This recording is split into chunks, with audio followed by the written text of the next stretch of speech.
శాంతి విషయం మళ్ళా విజయసాయిరెడ్డి మెడకు చుట్టుకుంటున్నట్టు కనిపిస్తుంది సార్. నిన్న లోకేష్‌ని శాంతి భర్త కలిసి ఆధారాలు ఏవైతే ఉన్నాయో అవన్నీ సబ్మిట్ చేసినట్టు తెలుస్తుంది. అసలు ఏంటి సార్ ఈ ఇష్యూ ఏంటి? ఫర్దర్‌గా ఏం జరగబోతుంది? గత కొంతకాలంగా అంటే మధ్యలో గ్యాప్ వచ్చింది కానీ అంతకుముందు శాంతి పేరు కల్లింగిరి శాంతి పూర్తి పేరు. ఆమె దేవాదాయ శాఖలో అసిస్టెంట్ కమిషనర్గా పనిచేస్తున్నది. ఆమె ట్రైబల్ ఉమెన్ అనమాట, గిరిజన మహిళ. సో ఆమెకు విజయసాయిరెడ్డికి అఫేర్ ఉన్నట్టు, విజయసాయిరెడ్డి వల్ల ఆమె బిడ్డను కన్నట్టుగా ఆమె భర్త మదన్ మోహన్ ఆయన పేరు, ఆయన ఆరోపించాడు. గతంలో ఆయన మీడియా ముందుకు వచ్చాడు, ఆరోపించాడు. DNA టెస్ట్ చేసుకోమని డిమాండ్ చేశారు. ఆ క్రమంలో ఆమె ప్రెస్ మీట్ పెట్టింది. నాకు విజయసాయిరెడ్డి తండ్రి లాంటి వాడు అని ఆమె చెప్పింది. తర్వాత విజయసాయిరెడ్డి కూడా ట్వీట్ చేశాడు, నాకు ఆ అమ్మాయి బిడ్డ లాంటిది. నేను ఒకసారి సీతమ్మదారిలో 2020లో కలిసాం ఫస్ట్. అప్పటి నుంచి ఆమె ఎప్పుడైనా ఏదైనా అవసరం ఉంటే నన్ను కన్సల్ట్ చేస్తుంది. అలాగా వాళ్ళ ఫ్యామిలీ దగ్గర అయింది. నాకు ఈ మదన్ అనేవాడుతో పెద్ద ఇది లేదు. ఆమె మదన్కి విడాకులు ఇచ్చేసింది. ఆ విడాకులు వాళ్ళ గిరిజన సంప్రదాయంలో ఎప్పుడో 2016లోనే కూడా విడాకులు తీసుకున్నారు. అప్పటికి వాళ్ళకి 2 కవల పిల్లలు, ఆడపిల్లలు. ఆ తర్వాత ఆ విడాకుల కేసును డీల్ చేసిన సుభాష్ ఆయన పేరు. సో ఆయన పోతిరెడ్డి సుభాష్ ఆయన పేరు. ఈ పోతిరెడ్డి సుభాష్ తర్వాత పెళ్లి చేసుకున్నాడు ఎవరిని, శాంతిని. ఈ పోతిరెడ్డి సుభాష్కి శాంతికి పుట్టిన బిడ్డ ఇప్పుడు ఉన్న మగబిడ్డ. సో దీంట్లో విజయసాయిరెడ్డి సంబంధం లేదనేది ఇద్దరు, ఇటు శాంతి కానీ ఇటు విజయసాయిరెడ్డి మాట్లాడు. ఇక్కడ ప్రాబ్లం ఏంటంటే పోతిరెడ్డి సుభాష్ వచ్చి మాట్లాడాల. వాళ్ళ ఫోటోలు రిలీజ్ చేశారు, వీళ్ళ ఫోటోలు రిలీజ్ చేశారు తప్ప సుభాష్ మీడియా ముందుకు వచ్చి మాట్లాడి ఉంటే కొద్దిగా వెయిట్ ఉండేది. అక్కడ ఒక ప్రాబ్లం అయితే కనిపిస్తుంది. సో అయితే వీళ్ళు ఇప్పుడు మదన్ చెప్పేదానికి ఆధారాలు కూడా ఏమి లేవు. అతను ఎప్పుడో విడిపోయినాక అసలు మదన్కి ఏం సంబంధం అనే చర్చ కూడా వస్తుంది. కానీ ఇతనేమో ఆ విడాకులు చెల్లదని అంటున్నాడు. చెల్లనప్పుడు మనలాంటి వాళ్ళకి వచ్చే డౌట్ ఏంటంటే కోర్టుకి వెళ్లకుండా నువ్వు మీడియా ముందుకు ఎందుకు ఇస్తున్నావు? సో మదన్లో కూడా ఏదో ప్రాబ్లం ఉంది. లీగల్గా తనకి రైట్ ఉంటే, ఆమె మీద రైట్ ఉంటే ఆయన కోర్టుకి వెళ్ళాలి కదా. కోర్టుకి వెళ్లకుండా అతను మీడియా ముందుకు వచ్చి పదే పదే మాట్లాడడం వెనక ఏదన్నా వ్యవహారం ఉందా, కుట్ర ఉందా అన్న డౌట్ అందరికి వస్తుంది. నీకు లీగల్గా నువ్వు ఆమె విడాకులు ఇవ్వలేదని నువ్వు చెప్తున్నావు, ఆమె ఇచ్చిందని చెప్తుంది. మరి లీగల్గా మీ విడాకులు లేకపోతే మేము విడాకులు లేదు, నా భార్య ఇలాగా అఫేర్ పెట్టుకునింది అని నువ్వు కోర్టుకి ఎందుకు వెళ్ళట్లేదు? సో అది వెళ్ళట్లేదు. రెండవది ఆమె ఏం చెప్తుందంటే 2016లోనే మాకు విడాకులు అయిపోయినాయి, నా భర్త నన్ను అప్పటి నుంచి అరెస్ట్ చేస్తున్నాడు అనేది ఆమె చెప్తుంది. ఆమె అన్నా కోర్టుకు వెళ్ళి లీగల్గా ఎందుకు ఫైట్ చేయట్లేదు అనేది అర్థం కాదు. సో ఇటు విజయసాయిరెడ్డి కూడా ఈ మదన్ మోహన్ మీద కోర్టులో కేసు వేయచ్చు కదా, ఇతను నన్ను ఇచ్చేస్తాం పర్మిషన్ ఉందా ఇంకోటి.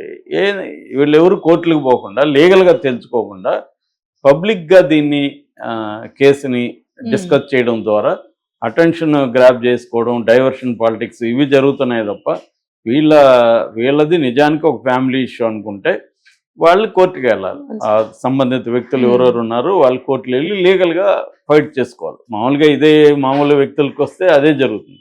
కాకపోతే ఇక్కడ ఏంటంటే అక్కడ ప్రతిదీ రాజకీయమే. ఆంధ్రప్రదేశ్లో కాదేది రాజకీయాలకు అనర్హం అన్నట్టుగా అన్నీ రాజకీయమే కాబట్టి ప్రత్యర్థుల్ని ఎటువంటి ఇబ్బందులు పెట్టాలని 2 పార్టీలు కూడా ఆలోచిస్తున్నాయి. తెలుగుదేశం పార్టీ వైసీపీ వాళ్ళని ఎలా ఇబ్బందులు పెట్టాలి, వైసీపీ తెలుగుదేశం వాళ్ళని. సో ఈ కాంటెక్స్ట్లో విజయసాయిరెడ్డి ఇంపార్టెంట్, ఆల్మోస్ట్ నెంబర్ 2 లాగా ఉంటాడు కాబట్టి ఆయన్ని ఇబ్బంది పెట్టాలని వీళ్ళు ఇచ్చేసారా? చాలామందికి డౌట్ ఏంటంటే విజయసాయిరెడ్డి DNA టెస్ట్ చేసుకుంటే పోతుంది కదా, డిమాండ్ అది కదా. సో దానికి విజయసాయిరెడ్డి ఎవడో గొట్టంగాడు వచ్చి నన్ను DNA టెస్ట్ చేసుకోమని అంటే ఎంతో, రేపొద్దున ఇంకొక అమ్మాయిని తీసుకొస్తారు, నాకు ఇంకేం పని లేదా, DNA టెస్ట్ నేను ఎందుకు చేసుకోవాలి? ఇదే మదన్ మరి కోర్టులో అడగచ్చు కదా, DNA టెస్ట్ తీసుకోమని. కోర్టుకి ఎందుకు వేయడం మదన్ అనేది మళ్ళీ డౌట్. అంటే క్లియర్గా మదన్ అనే వ్యక్తి ఈమెకు ఎప్పుడూ విడాకులు అయితే అయిపోయినాయి, కానీ మదన్ మళ్ళీ దీన్ని ఇష్యూ చేస్తూ కూర్చున్నాడు. ఆమె కనీసం మరి ఆమె హస్బెండ్ ఆయన పోతిరెడ్డి సుభాష్ రెడ్డి అయినప్పుడు సుభాష్ రెడ్డి ఆమె కూర్చొని మాకిద్దరికి పెళ్ళి అయిందని అది ప్రూఫ్ చూపించవచ్చు. పెళ్లి కాకపోయినా కలిసి పెట్టిన కనడం ఇవాళ చట్ట విరుద్ధం ఏం కాదు. సుప్రీంకోర్టు కూడా దాన్ని ఓకే చేస్తుంది అనేక సార్లు. వాళ్ళు పెళ్ళే చేసుకోవాల్సిన అవసరం లేదు, మేము కలిసి ఉన్నాము, మా బిడ్డ అనేది ఇద్దరు కలిసి మాట్లాడితే దాని ఫోటోలు కూడా రిలీజ్ చేశారు. హాస్పిటల్లో సుభాష్ కూడా ఉన్నాడు, బిడ్డను చేతులకు తీసుకుండా అవన్నీ కూడా చేశారు. ఇక్కడ ఏంటంటే మీడియా కూడా ప్రధాన పొలిటికల్ పార్టీలకి విడిపోయింది అటో ఇటు కాబట్టి, సో వాళ్ళ వెర్షన్ వాళ్ళు తీసుకొస్తారు. రెండోది ఏది ఫోటో నిజము ఏది ఫేక్ అనేది కూడా తెలియదు. ఇవాళ దేనైనా క్రియేట్ చేయొచ్చు. సో అవి కూడా చేశారు. సుభాష్ ఉంటే అతనికి తల ఈయన తల పెట్టి ఈయన బిడ్డను పట్టుకున్నట్టుగా విజయసాయిరెడ్డి చేశారు. సో ఇది జరుగుతుంది. ఇప్పుడు కొత్తగా నిన్న మన లోకేష్ దగ్గరికి, అంటే ప్రజా దర్బార్ జరుగుతుంది, లోకేష్ పీపుల్ని కలవడం అది చేస్తున్నాడు ఎప్పటి నుంచో.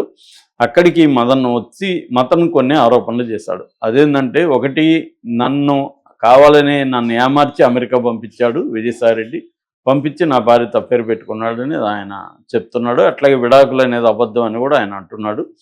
అట్లాగే ఇండియన్ ఇన్స్టిట్యూట్ ఆఫ్ ప్యాకింగ్ అనే దాంట్లో నేను పనిచేస్తున్నాను, నన్ను కావాలనే హైదరాబాద్ నుంచి కలకట్టాకి ట్రాన్స్ఫర్ చేయించాడు విజయసాయిరెడ్డి అన్న ఇంకొక ఆరోపణ చేశాడు. ఇంకొక పెద్ద ఆరోపణ ఏంటంటే, నా భార్య శాంతి విజయసాయిరెడ్డి కలిసి ఆ పేరు పెట్టుకొని పెట్టిన కనడంతో పాటు విజయసాయిరెడ్డి ఇక్కడ బీచ్ వైజాగ్లో మన దాని ఏమంటే భీమిలి వరకు, ఆర్కే బీచ్ నుంచి భీమిలి వరకు ఉన్న ఆ స్ట్రెచ్లో దాదాపు 1500 ఎకరాలు ఆక్యుపై చేశాడు శాంతి ద్వారా అనేది కూడా ఒక ఆరోపణ చేశాడు. అట్లాగే శాంతికి ఎక్కడెక్కడ ఆస్తుల వివరాలు కూడా ఇచ్చాడు. కుంచనపల్లి దగ్గర 4 ఎకరాల విల్లా ఉందని చెప్పాడు. జగన్ ఇంటి సమీపంలో 3 ఎకరాల ఇల్లు ఉందని చెప్పాడు. విశాఖ సాగర్ నగర్ దగ్గర 3 BHK ప్లాట్ ఉందని చెప్పాడు. అట్లాగే ఆమెకు చాలా లగ్జరీ కార్స్ ఉన్నాయి. ఇవన్నీ కూడా అక్రమ సంపాదనలో వచ్చింది కాబట్టి వీటి మీద విచారించాలని కూడా చెప్పారు. ఆల్రెడీ ఆమెను సస్పెన్షన్లో ఉంచింది తెలుగుదేశం గవర్నమెంట్ వచ్చిన తర్వాత. సో ఇవన్నీ అవాస్తవాలని ఇప్పుడు వీళ్ళు చెప్తున్నారు. అయితే ఇంకా దీని మీద ఇదేంటంటే లేటెస్ట్గా జరిగింది, దీని మీద శాంతి కానీ ఇటు విజయసాయిరెడ్డి కానీ ఇంకా రియాక్ట్ అవ్వలేదు.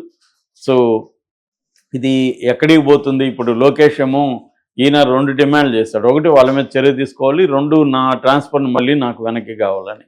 మరి ఈయన ఏమన్నా కలకట్టాలో ఉండడం ఇష్టలేక ఇక్కడికి రావడానికి ఈ ఎత్తుగడ పన్నాడా మదన్ ట్రాన్స్ఫర్ చేయించుకోవడానికి? సో దీన్ని ఇప్పుడు ఈ ఆరోపణలకి ఈయన దగ్గర ఉన్న ప్రూఫ్ ఏంటి? ఎప్పుడైనా ఆరోపణలకి ప్రూఫ్ ఉండాలి కదా. అందుకనే కోర్టుకి వీళ్ళు ఎందుకు వెళ్ళారంటే, వీళ్ళకి కోర్టులో ప్రూవ్ చేయడానికి ఏమి ఉండదు. ఇక్కడంటే అందరూ రాసేస్తారు. విజయసాయిరెడ్డి జనాలు కూడా ఇవన్నీ ఎందుకు, నువ్వు DNA టెస్ట్ చేసుకోవచ్చు కదా అని అడుగుతారు. సో DNA టెస్ట్ ఎవడో వచ్చి నువ్వు DNA టెస్ట్ చేసుకొని నీ బిడ్డ కదా నిరూపించంటే ఎందుకు నిరూపించుకోవాలి? తప్పు కదా. అది అసలు ఆ డిమాండే తప్పు కదా. నువ్వు ఆరోపణల మీద విచారణ జరపండి, కోర్టు ఉంది, న్యాయస్థానం వ్యవహారాలు ఉన్నాయి, వాటి ద్వారా వెళ్లకుండా ఎవడో ఒకటి వచ్చి ఆరోపిస్తే రేపొద్దున ఇంకొకరిని తీసుకొచ్చి విజయసాయిరెడ్డి బిడ్డ నిరూపించరా DNA అంటే, మరి ఇప్పుడు ఇదే ఆరోపణ అటు వాళ్ళ మీద వేస్తారనుకో, రేపొద్దున తెలుగుదేశం నాయకుల మీద జనసేన నాయకుల మీద వేస్తే వాళ్ళు నిరూపించుకుంటారా? నిరూపించుకోరు కదా. కాబట్టి ఏంటంటే ఇది కావాలనే వీళ్ళు గొడవ క్రియేట్ చేయడానికే చేస్తున్నట్టుగా ఈ మదన్ అనే వ్యక్తి కనిపిస్తుంది. అవతల నుంచి ఆమెకు మరి పోతిరెడ్డి సుభాష్కి ఎటువంటి ఒప్పందం ఉంది, వాళ్ళు ఎందుకు బయటికి రావట్లేదు, పోతిరెడ్డి సుభాష్కి ఏమన్నా ఇంకొక మ్యారేజ్ అయిందా, ఈ విషయాలు కూడా బయటికి రావాల్సి ఉందన్నమాట.